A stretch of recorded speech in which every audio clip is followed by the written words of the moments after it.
I want to speak about another element of dealing with fitna, which is chaos, turmoil, tribulation, and that is when inaction is actually necessary. When inaction, being intentionally inactive, is actually a good thing, and where we hold ourselves back, especially when we don't know what to do. Now, this is actually a very important dimension here, that many of the narrations of the Prophet ﷺ about the end times are acted upon prematurely throughout Islamic history. So people who thought that the end of times would have been 800 years ago or 900 years ago, that's there. And so they kind of abandoned all things and didn't do anything. So prematurely acted upon some of these ahadith in their most absolute sense. And there are others that deal with these ahadith in a very inappropriate way, where they use these ahadith to introduce things that are not actually concepts in the religion. And so let's be very clear. When there is a known good to busy yourself with, then it is good to busy yourself with that known good. And when there is a known wrong to combat and to work against, then it is always good to busy yourself in working against that which is wrong. But then when there's a lot of confusion in between, and gray areas, and disinformation, and chaos, and people don't know where to go or what to do, that's where holding yourself back becomes very important in this regard. And so let's talk about this for a moment, inshallah ta'ala. Before I get to this beautiful hadith of the Prophet ﷺ, where he gives 3 fundamental tips that a person can act upon to really keep themselves safe when things become confusing and distracting. This hadith is one in which Abu Umama asks Abu Tha'laba radiyallahu ta'ala anhu, he says, this verse in the Quran, alaykum anfusakum, like worry about yourself. Worry about yourself, which is one of those statements that can be good or can be grossly misinterpreted, right? To mean abandon all others. Worry about yourself. He said, does that mean that like we really should not care about society or worry about what's happening outside of ourselves and outside of our homes? How do we deal with this? And he said, you know, I asked the Prophet ﷺ that question. And he said to me, بل ائتمروا بالمعروف وتناهوا عن المنكر. Rather, you should enjoin good and you should forbid evil. You should not abandon the act of enjoining good, doing good things, and working against that which is not good, working against that which is not wrong. You should enjoin good, you should forbid evil. But he said after that, sallallahu alaihi wasallam, حتى إذا رأيت شحا مطاعا وهوى متبعا ودنيا مؤثرة وإعجاب كل ذي رأي برأيه فعليك بنفسك ودع عنك العوام. Powerful narration.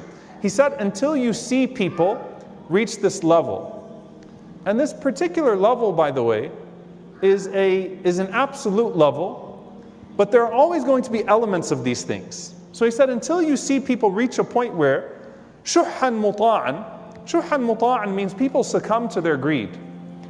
Shuh is a very particular type of greed. It's to hold back what is due to God or due to the people around you. So holding back zakah, or not fulfilling the rights of your family, not fulfilling the rights of your society upon you, holding back your wealth, holding back what you owe to others, because people succumb to greed, which is a potential fault or flaw in all of us. They succumb to greed. Shuhan muta'an. Or he went on to say, wahawan muttaba'an, and people follow their lusts. Now you'll always find greedy people, and you'll always find people following their lusts, but the idea that this becomes the dominant order of the world around you, that people are shameless in their stinginess, and people are openly in obedience or in worship of their lusts and of their desires. And then he said, وَدُنْيَا مُؤْثَرَةً, and you find that people prefer the life of this world to the life of the hereafter, very clearly and very openly. And the next one he said, وَإِعْجَابَ كُلِّ ذِي رَأْيٍ بِرَأْيِهِ. And every person has an opinion on everything. Everyone has an opinion on everything. And they're impressed by their own opinion. It's actually a very profound way of putting it. Everyone that could possibly have an opinion has an opinion on everything. So you have an opinion on everything from religion to science to medicine to biology to sociology. You know it all because you got something on WhatsApp that looked very compelling and you forwarded it and you were very compelled by it and very compelling with arguing why it's true. So, you know, there's very little dispute in the world today that there is mass disinformation. The dispute is about who's causing the mass disinformation, right? And who should be checking it, not whether or not there is mass disinformation. That's a fact at this point, right? We live in a post-truth world. But everyone that has an opinion on everything and is impressed by their own opinion. And if they have the spiritual corruption that is mentioned in the previous 3 categories, then their opinions are likely to follow that which gives them access to their lusts and makes them feel better about succumbing to their greed. You know, this is the way it is, this is why we're like this, and so everyone sort of succumbs to that. So fitna in this sense makes things very, very confusing and very difficult for a person to move forward. So the Prophet ﷺ said, so at that point, عَلَيْكَ بِنَفْسِكَ, look, worry about yourself, وَدَعْ عَنْكَ الْعَوَامِ, and leave the things that people are talking about and the affairs of the people, the masses. Stick to yourself, stick to what you know you should be doing with yourself, and leave off what everybody else is doing and everybody else is thinking of and the gossip of the day. Stick to yourself. So what are the ways then that you stick to yourself, and what's a healthy way to do that? And this is the narration that I actually wanted to share with you today. It's a narration from Uqba bin Amir radiyallahu ta'ala anhu. He asked the Prophet sallallahu alaihi wasallam, Ya Rasulullah, man najah? How do you stay safe? How do you stay saved? How do you protect yourself? We see corruption on the rise. We see a lot of things that we're hearing about and we don't know what to believe and what to not believe. What do I do? Man najah. Greed is overtaking us, and the Prophet ﷺ said, I don't fear for you poverty. There's a lot of poverty in the ummah. Prophet ﷺ said, that's not my fear for you. Poverty is not the fear. In fact, riches are the fear, because riches bring with them certain corruption, global corruption. That's what I worry about for you, not the poverty part. It's the riches and the corruption that is generated as a result of that. Just, Ya Rasulullah, man najah? Like, how do I protect myself? Give me some fundamentals here. And this is where the Prophet ﷺ said 3 things. And listen very carefully. قَالَ أَمْسِكْ عَلَيْكَ لِسَانَكَ. Hold your tongue. Learn to hold your tongue. Like, grab it and hold it, not in the physical sense, but restrain this tongue of yours. Hold yourself. Everyone that has an opinion on everything. You know what? Learn to practice some silence. Hold your tongue. Abu Bakr radiallahu ta'ala anhu literally one day was walking around and he was holding his tongue and he was saying, this thing has driven me to dangerous places. Because it could be one word you say, one thing that you utter, that totally ruins the life of someone else and ruins your own afterlife, right? A word of gossip that's actually a word of slander, a word that is displeasing to Allah subhanahu wa ta'ala. Like, learn to hold it. Even when you're so convinced that you should be saying this, you're weighing in on something you really shouldn't be weighing in on. Learn to not weigh in. Learn to really practice silence. Amsik alayka lisanak. He's saying this to a sahabi, to a companion who's righteous and who's afraid. What about a person who doesn't have that level of taqwa, that level of God consciousness that would govern their tongue and their expression and their keyboards? Amsik alayka lisanak. Hold your tongue. And subhanAllah, one of my teachers actually said that a gem from this hadith is that the Prophet ﷺ mentioned holding on to revelation, that the way of the Messenger ﷺ, the Quran and the Sunnah, he said hold on to it with your back teeth, like someone's trying to pull it out of your mouth. And so if you open your mouth to get loose with your tongue about all the nonsense, then the divine revelation and that which is good and righteous will be taken away from you right under your eyes. But a person who's really trying to hold on, guard that which is sacred in their life. Practice silence intentionally. You don't have to weigh in on everything.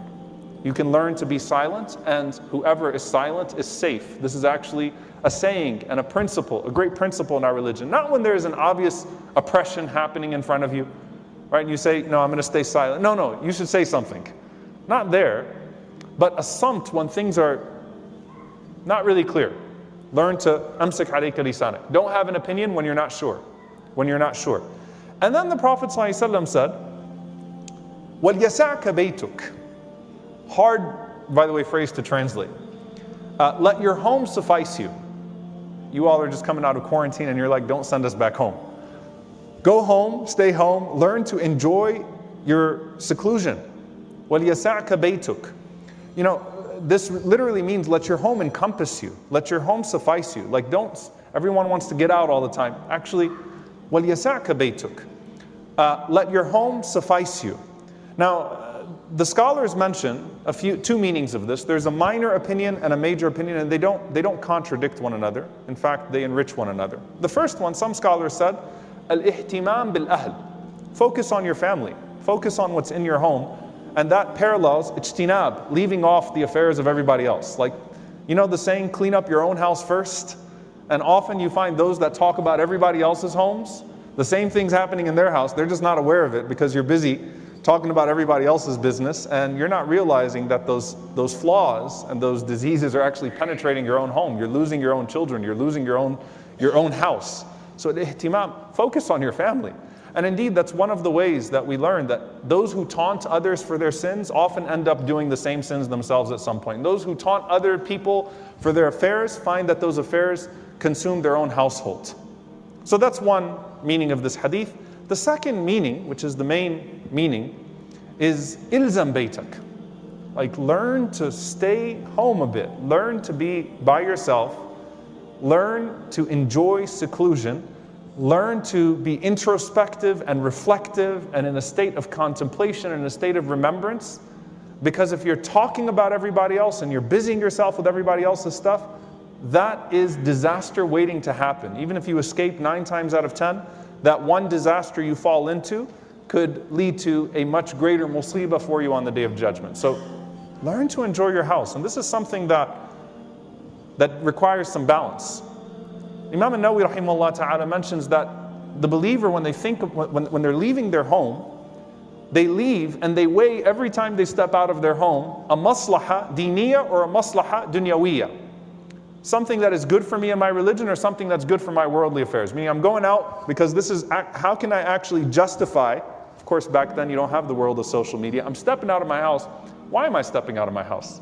What's the benefit of me leaving my house right now and going out? So what's the religious benefit or what's the worldly benefit? Am I going to work? Am I going to benefit myself? Am I going to increase myself in risk and sustenance?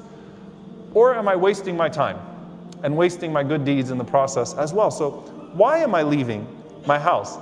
The opposite extreme though, some people use this hadith to stop coming to the masjid, or stop going to good things or doing good things. And the masjid is baytu kulli mu'min, as the Prophet ﷺ said. It's the home of every believer.